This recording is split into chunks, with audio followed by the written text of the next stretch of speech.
The US's imperial ambitions know no bounds.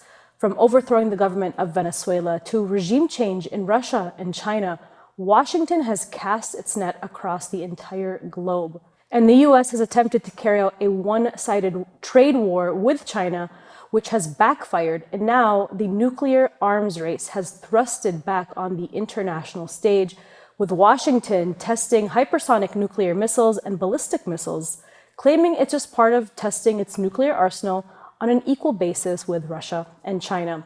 And even as it tries to achieve its goals, there are signs that the US's power is beginning to fade globally and is being challenged around the world.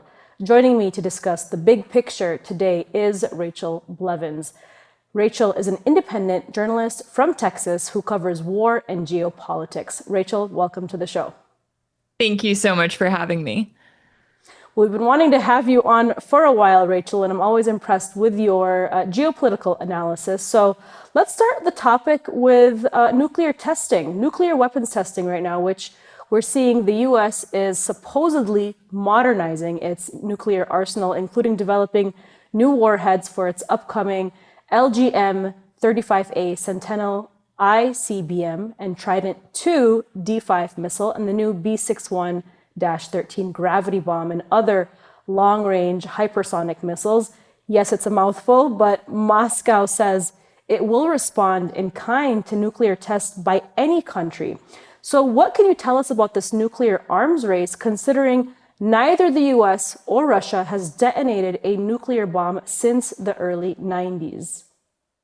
Yeah, this nuclear arms race is getting extremely concerning. I would say that is the biggest takeaway, right, from all of the different weapons that they're looking at. And we have to remember that we are just a few months away from the last remaining nuclear treaty between the US and Russia expiring. The New START treaty is set to expire on February 1st of 2026. And Russia has made attempts to get the US to extend it. They came forward in recent weeks and offered one more year, essentially one more year to really get negotiations started so that we could come up with a new version of this treaty. They've even thrown it out there that, hey, let's include China in this treaty, and the US has not agreed to it. And so it's very concerning when you see some of the comments that President Trump has made going, oh yeah, we're going to go back to nuclear weapons testing, as if he's announcing what he's going to have for lunch today, right? As if he does not fully grasp what kind of a situation we could be in, especially if we see the US and Russia really going to a full-on nuclear arms race.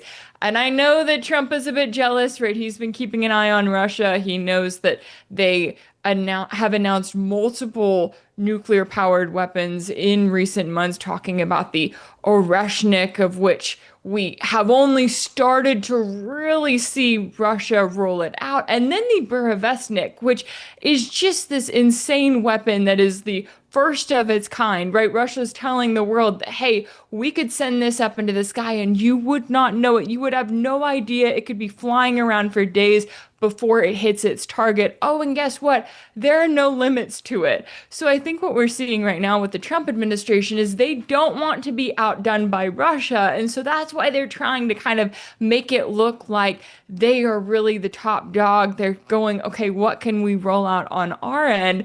And as I'm kind of watching this heat up, it just does not feel like it can go anywhere good at the end of the day, right? We see as you have Ukraine in this position where you're watching Kiev's defensive lines really start to fall apart. Russia has engaged in a war of attrition. Their war is not for just territory in Ukraine. Their war is for the overall defeat of the Ukrainian military, which is essentially the defeat of NATO when you look at the fact that NATO is the one backing Kiev's forces. And so when you're in the situation that we're currently in and that we're really kind of getting into in the next few months, as you start to see Kiev's forces crumbling, then you start to see real concerns about whether we could see a false flag attack that would draw NATO further into this war in Ukraine. And so that's when I start to get concerned going, okay, yes, we have seen talks happening here and there, but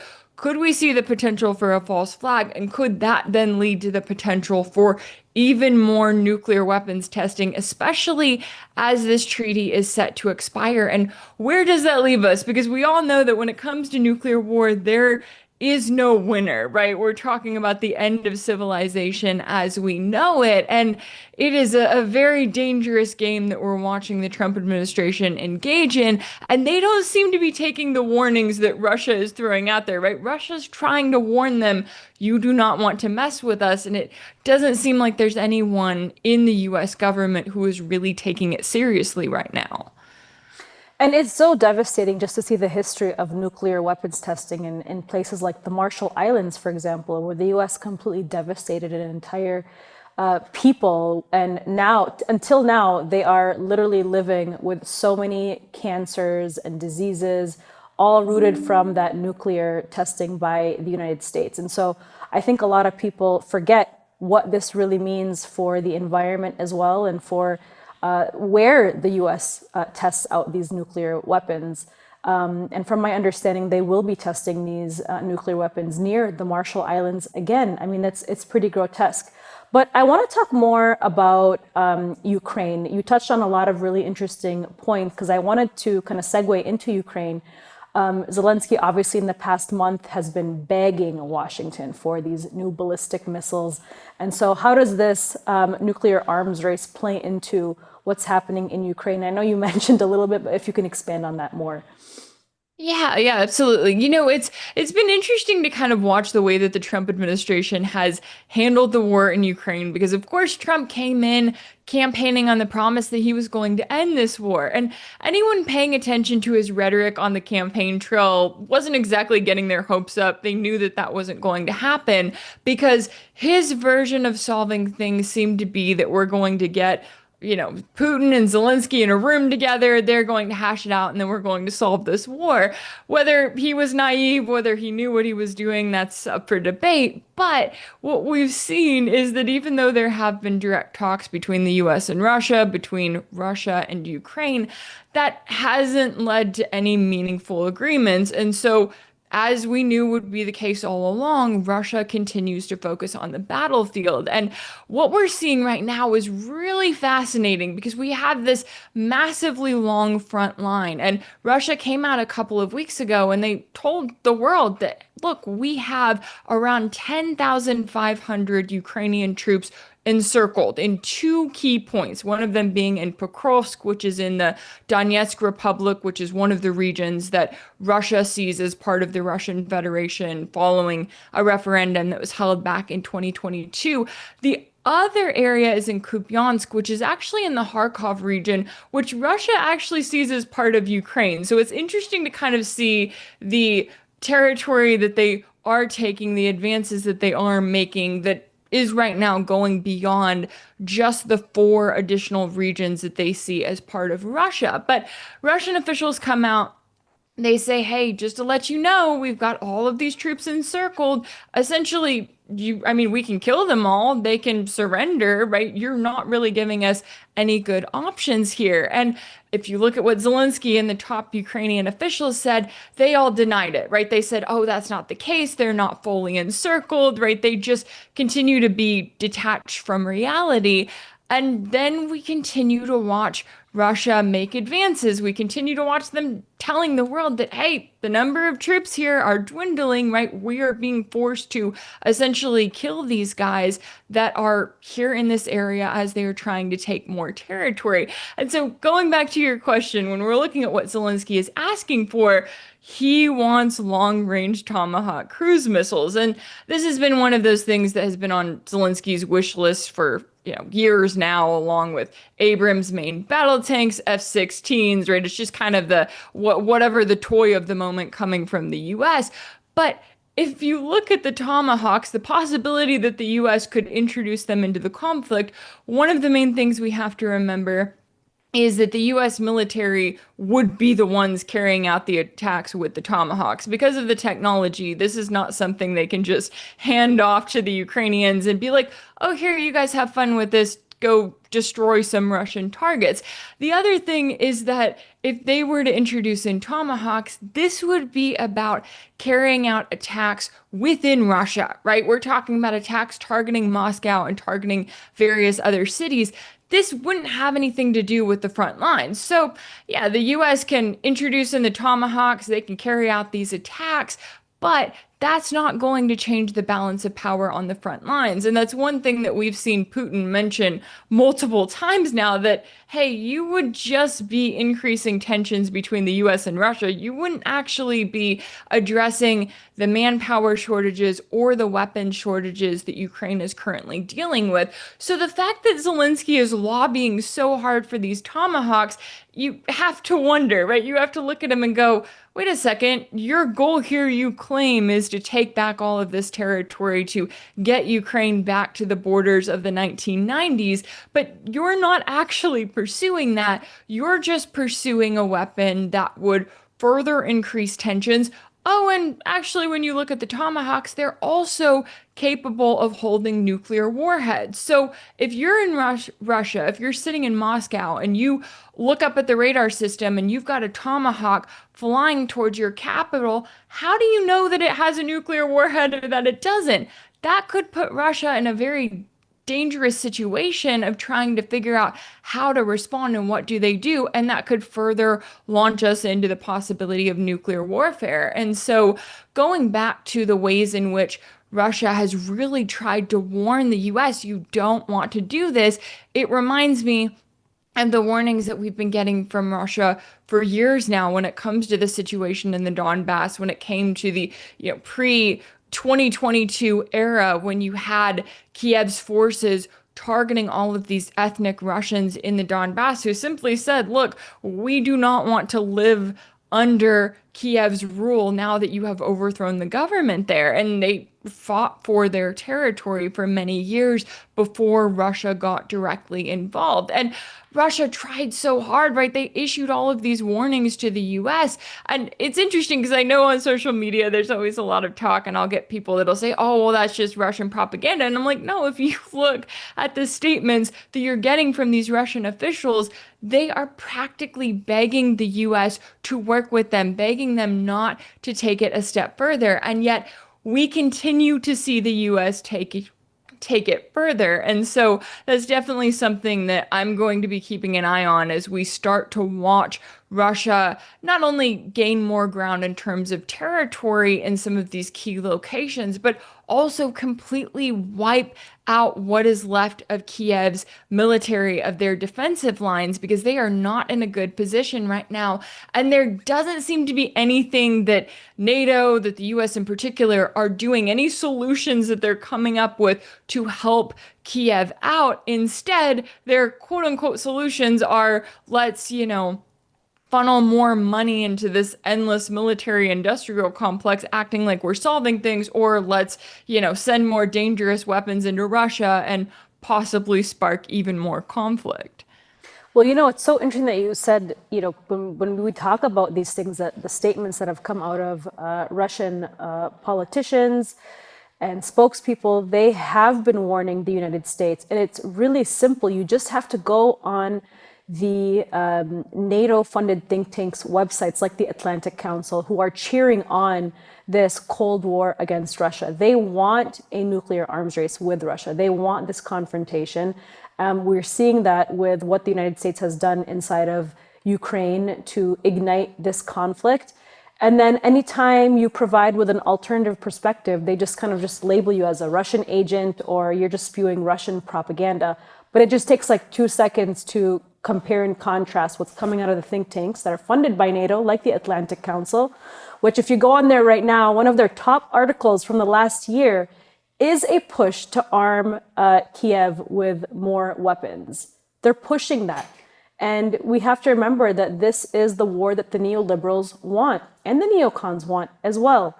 And so I want to just call on everybody now. We're just going to switch gears to the US trade war with China. But before we get into the next question, I want to remind everybody that MintPress News is an independent investigative media outlet, and we're almost about to hit 100,000 YouTube subscribers. So If you haven't already, make sure to subscribe to our channel and hit like to increase the engagement and leave a comment on this video. And so, Rachel, both you and I were Americans, and we are watching our government, our country carrying out a one-sided trade war against China right now, but with little success. It's actually backfired.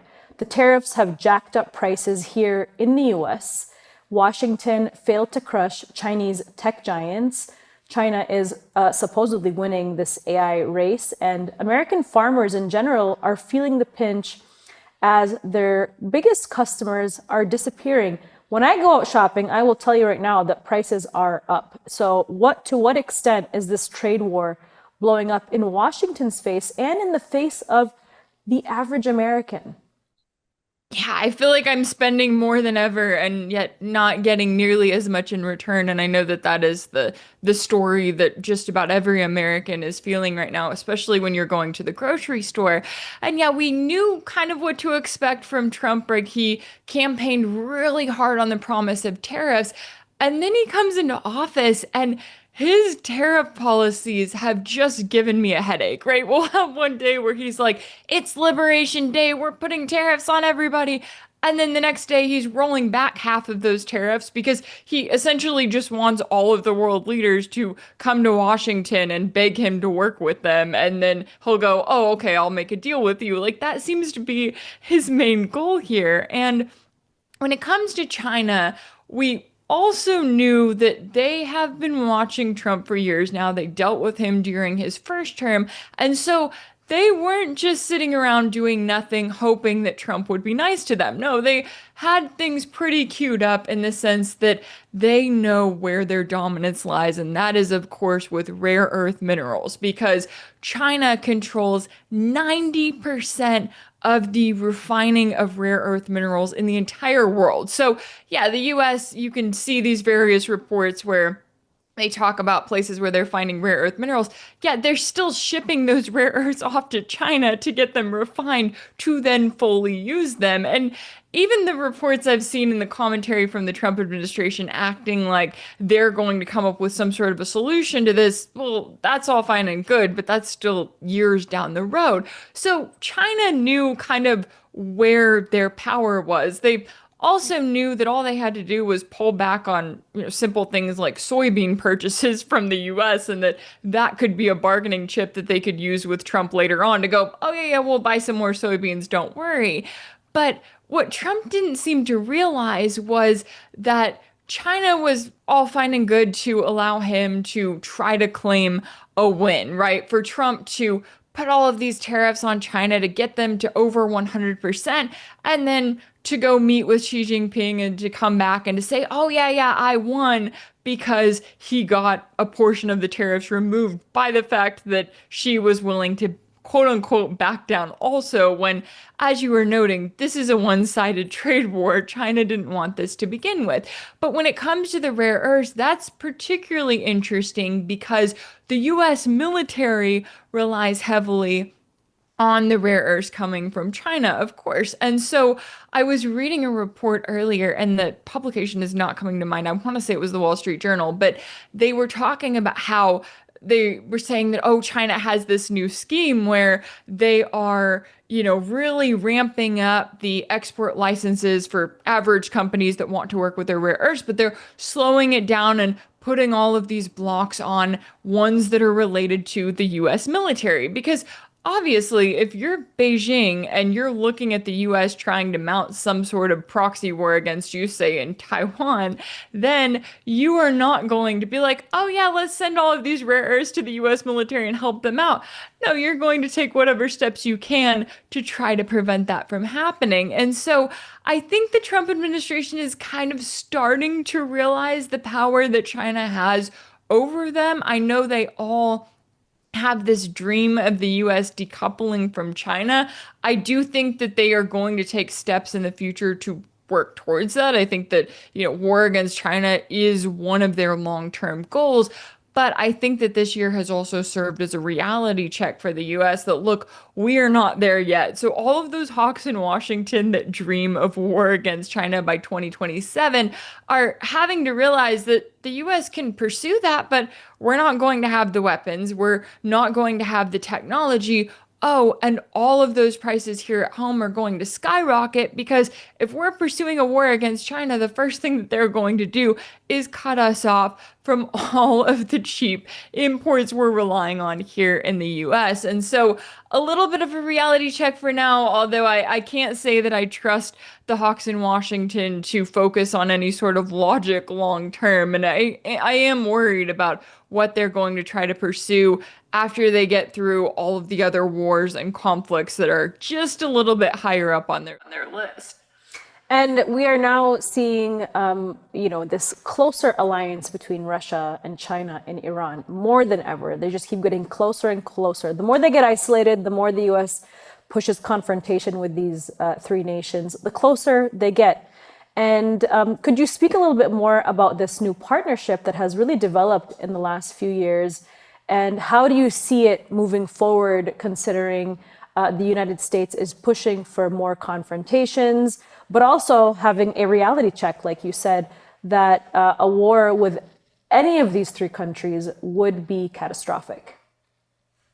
I think the US really went in a bit too far when it came to Russia, right? They seem to think that if they announced this proxy war against Russia, right? If they announced that they were going to do everything in their power to make Russia the most sanctioned nation in the world, that every other country would just kind of follow along. That seemed to have been their goal, maybe that of the Biden administration back in 2022.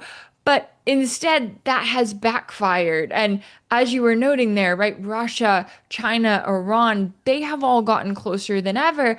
And I think they've all realized a very important lesson, which is, yes, the US is willing to do that. I mean, we may have thought previously that the US would just pick on smaller countries, right? That it would pick on Iraq and Afghanistan and even now currently Venezuela, but that it wouldn't go as far as to pick on, say, a Russia or a China.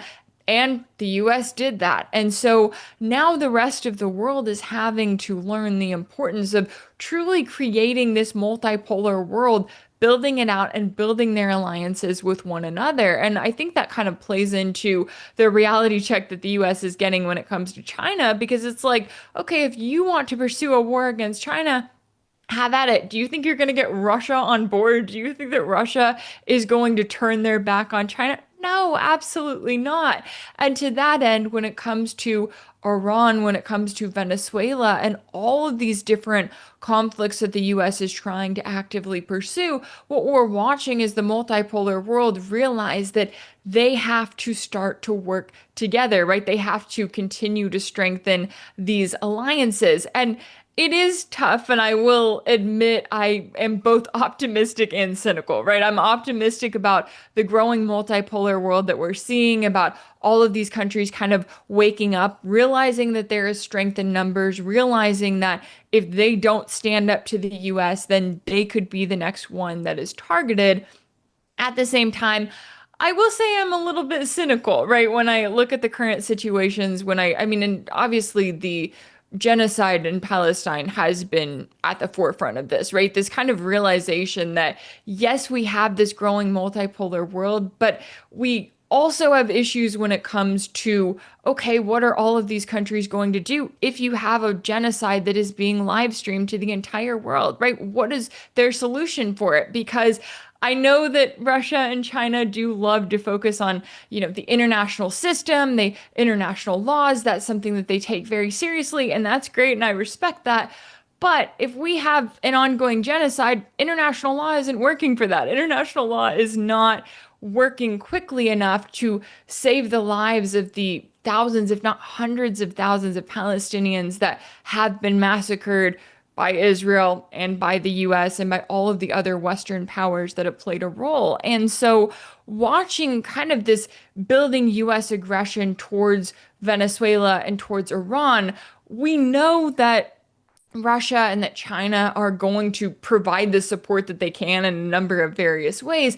But we also know that there's only so much that they can do. There's only so far that they can go when it comes to that support. And a lot of it comes down to what Venezuela is going to be able to endure and what Iran is going to be able to endure. And I think that, we're coming up on the 1 year anniversary of the overthrow of Bashar al-Assad in Syria. And that is a case for caution when it comes to the multipolar world, I will say, because for years, Assad stood strong. For years, Assad did not fall. But then, seemingly overnight, he did. And the world kind of had to wake up to the fact that, when you look at Russia, you realize the US had it figured out. It knew that we get Russia busy in Ukraine. We have them, so busy over in Ukraine that they can't do as much for Syria. Oh, and then we get together our uprising of jihadis in Syria, and then we target the government that has already been hollowed out by years and years of US sanctions. And so I am incredibly concerned about the fact that the fall of Assad in Syria has really kind of emboldened the US to continue to carry out these quote unquote regime change wars in a number of different ways. And that's why we're now seeing this buildup in the Caribbean targeting Venezuela, right? That's why they've got various plans that they're trying to get together for Iran, just trying to figure out how Israel is going to survive that, if that's even possible. But yeah, so if that makes sense, I have kind of the cautious optimism, but I'm also still a little bit cynical, thinking that we have really a ways to go before the multipolar world gets to truly where it needs to be. Absolutely. And I'm glad you touched up on Syria, because if we look at Syria as a case study, or even what happened in Gaza, or even what happened in Libya, or what we see happening today in Sudan, these are catastrophic human rights abuses that are taking place at the hands of US proxy wars. Okay, these are proxy wars that are warnings to these countries and to the global south that if you ditch the US dollar, if you resist, if you stand up to US imperialism and influence, and if you stand with Russia and China and Iran, your country will be regime changed. It will be, weapons will be poured in there, and famine will be used as a weapon of war. And so, looking at what's happening in Syria today, we did see that because of the US sanctions and the regime change operation that took place there, with the United States arming the jihadis through proxies, And we saw the fall of Bashar al-Assad. And so in that moment, that took away a huge ally for Russia and for Iran. And in the case of Sudan today, the sabotage that the United States has done inside of Sudan through its proxies, through the CIA, through Israel's Mossad, through Saudi Arabia, through Egypt, through the UAE, has been to push out any sort of influence from Iran, Russia, and China to have any stake inside of, Sudan, another African country. And you talked about the rare earth minerals. I mean, Sudan has a lot of minerals wealth. It has a lot of gold, and it has a lot of oil. And so the United States right now is plundering that through its proxies, and it's being, poured into the international market, and its roots at that point disappear. But we know that that's coming from the US war in Sudan by proxy. But I want to talk more about Syria, because just the most interesting thing is happening right now. Donald Trump recently met with Syrian interim president. By the way, he's an interim president who was never even elected, Ahmad al-Sharaa, where the two announced the lifting of sanctions on Syria, as well as a host of measures to bring Syria under close control of the US. The United States wants to build a military base near Damascus and pull Syria into the Abraham Accords, pulling Syria basically out of the resistance camp to the assistance camp, right? And so this is completely symbolic. And before you answer this question, I want to play this video of al-Sharaa, who once had a bounty on his head for his role as a founding father of Jabhat al-Nusra, the Al-Qaeda branch inside of Syria, to now playing basketball with his former enemies, top US military commanders. Check it out.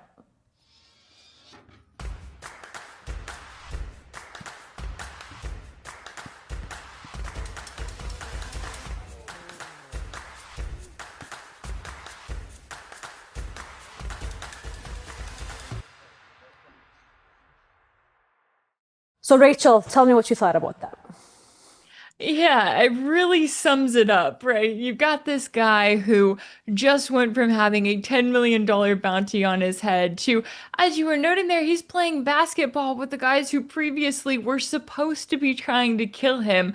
And I love how the articles in the Western media, they point out, oh, he spent some time in U.S. custody, right? He spent some time with General David Petraeus, and they don't seem to want to ask any questions about how that would then, kind of help mold him into becoming the perfect U.S. puppet, which is exactly what he is today. I mean, he was paraded through DC. They made sure to drop him off at the IMF headquarters. That way he could, get some information on some predatory loans for Syria so that the US could further get the country under its grasp. And then he goes to the White House and he sits down with Donald Trump, shakes his hand, and then he, of course, has to go to Fox News and have an in-person interview. I feel like it's not quite a complete US visit unless you have that.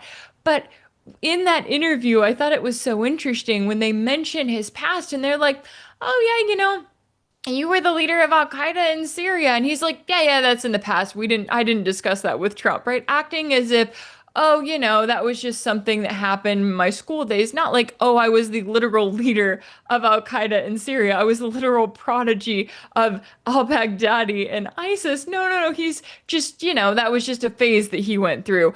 Not to mention the fact that his quote unquote head chopping days are still continuing. As you were pointing out earlier, the current situation for the Syrian people is just horrific. You have minorities being targeted across Syria. You have al-Jawlani. I will say I refer to him as Abu Muhammad al-Jawlani more I than do the same anything. thing. Because that is I feel like that's the name that he would really want at the end of the day. But yeah, you have all of his foreign fighters, his death squads that have come into Syria, and it is just horrific to watch it play out and to watch the Trump administration bring him in, and they're just seeing the dollar signs, right? They're seeing the, oh, let's get you into, and isn't that ironic? Get this guy who is part of the Islamic State. I believe he still is at heart. He's now joining the anti-Islamic State coalition. Of course, that seems just fitting for him. And it's just a reminder of what the US was about in Syria the entire time. And they're feeling a little bit threatened, right? Because I know Russia is also looking at Syria. They've also had Jelani at the Kremlin. They've kind of wined and dined him a little bit while I think issuing some warnings to him that, look, you better keep an eye on the Russian forces at their specific bases that they have on the coast in Syria and make sure that nothing happens to them.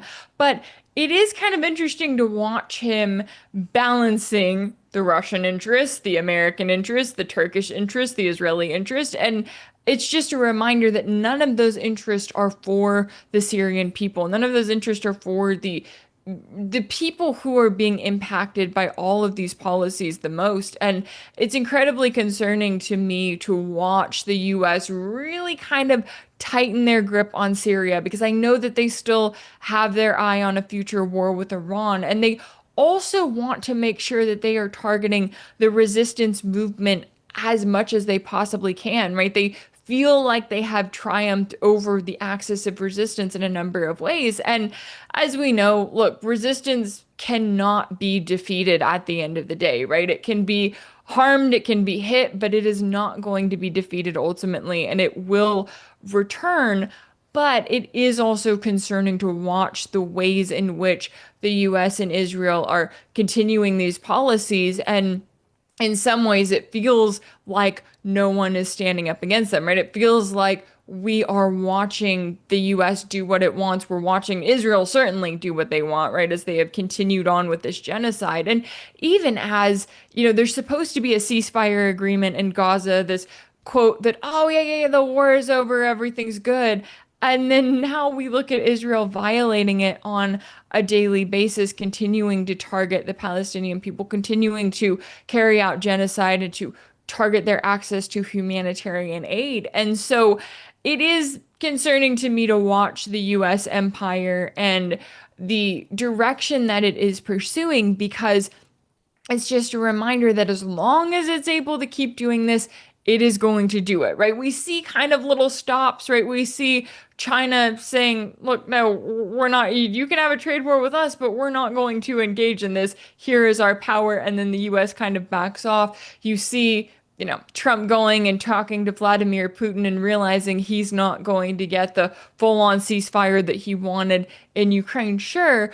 But then you also see Trump and the US kind of having their way in Syria and getting what they want out of it and destroying this country that the American people, I don't think they have any idea of the historic importance of Syria and the importance of the Syrian people altogether. And it's just like the US just looks at it as, oh, yet another, essentially another military base that they can control in the Middle East with their eyes on Iran, hoping for a future war there. And so it is concerning to watch the ways in which the US empire as a whole, in some ways, is learning some lessons, but there are still so many lessons that they need to learn. And I think that kind of goes back to what I was saying about the multipolar world and the fact that there are a lot of serious things that they need to figure out before we can ever achieve true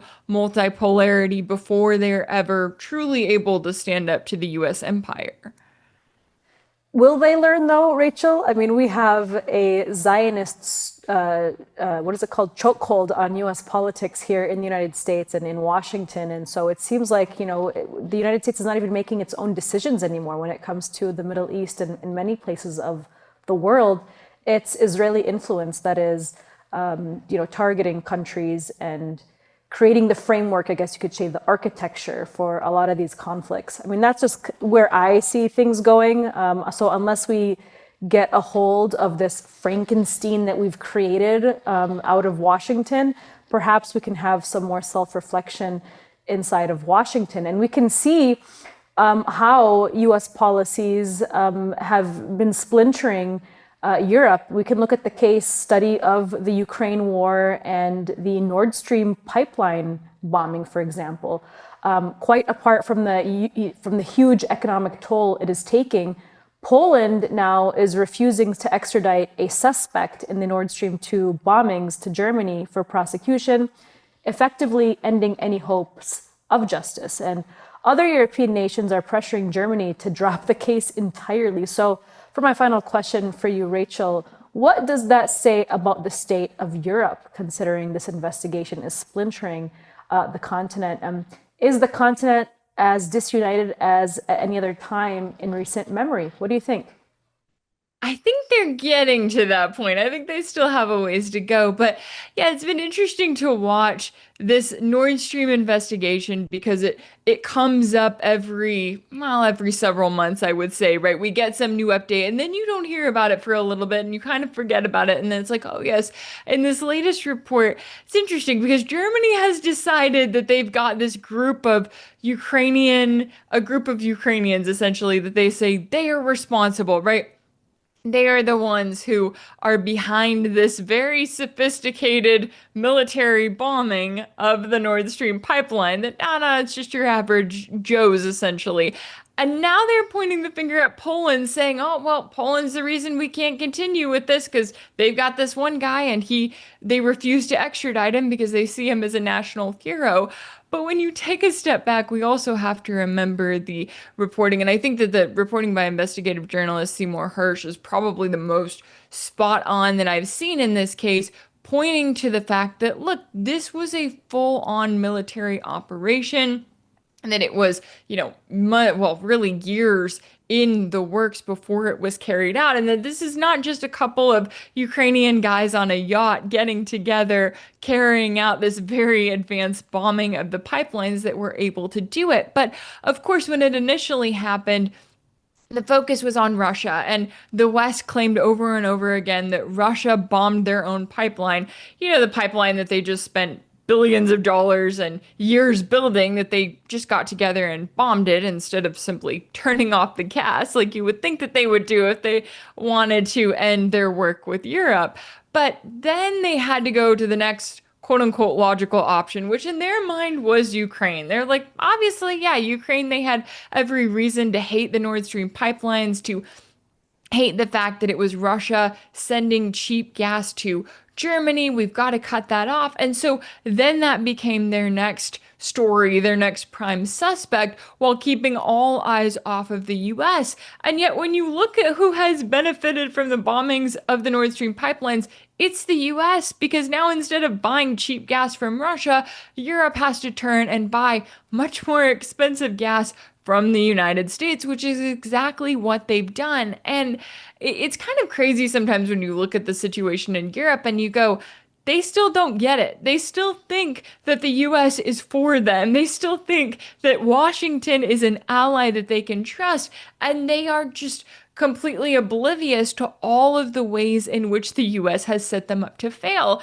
One of the most recent is, of course, the fact that you have the Trump administration with this new scheme that, oh, we're not involved in the war in Ukraine anymore. We are outsourcing it to Europe. We are selling weapons to Europe. Europe's going to pay for them, and then they're going to transfer them over to Ukraine, basically putting it off on Europe that they are the ones directly involved in this proxy war against Russia, while the US is still providing the military intelligence sharing with Ukraine. So I don't know exactly how they expect that to work, but you look at Europe and you do see some splintering, right? You do see kind of an awareness, and I think we're starting to see a version of that. We've seen it in recent elections with the parties that are more question or are asking more questions about the war in Ukraine, about funding for the war in Ukraine, that they are starting to get more and more support, and that the establishment politicians in Europe are getting a bit of a wake-up call that, okay, we don't have public support fully in the way that we did back in, say, 2022, when they could just point the finger at Russia, say Russia's the bad guy, they invaded, and then everyone would throw in their votes to send as much money as possible to Ukraine. So I think we're getting to that point. I also think the US empire, while it feels like it has to be the top dog, I think that ultimately they're making a mistake by continuing to throw Europe under the bus. They don't want Europe to get too powerful. They certainly don't want an alliance between the EU and the UK and Russia, which is what they were so concerned about at the start of all of this, that they would see those quote unquote allies align with Russia and then turn against the US. But I think going back to what we were talking about when it comes to the growing multipolar world, when you have countries like Russia and China and Iran and, you know, even India to a certain extent was wanting to put aside some differences to work with China, to work with, or to continue to work with Russia. When you see those allies standing together, and then you look at the US and its vassal states in Europe that are falling apart, I think that the US is going to live long enough to regret putting Europe in that position, and to regret not having strong allies by being so focused on overall primacy, so focused on we have to be number one, everyone has to be below us, that they're not seeing the bigger picture and really the overall shifting on the world stage of what happens when you get multiple countries that are bigger players that go, hey, we think we can work together, and then they really start to take on the US. Rachel Blevins, thank you so much for joining us today. It was a pleasure, and I've certainly learned a lot from you. You have a skill where you can just, share this information so eloquently and so calmly and collected. So thank you so much.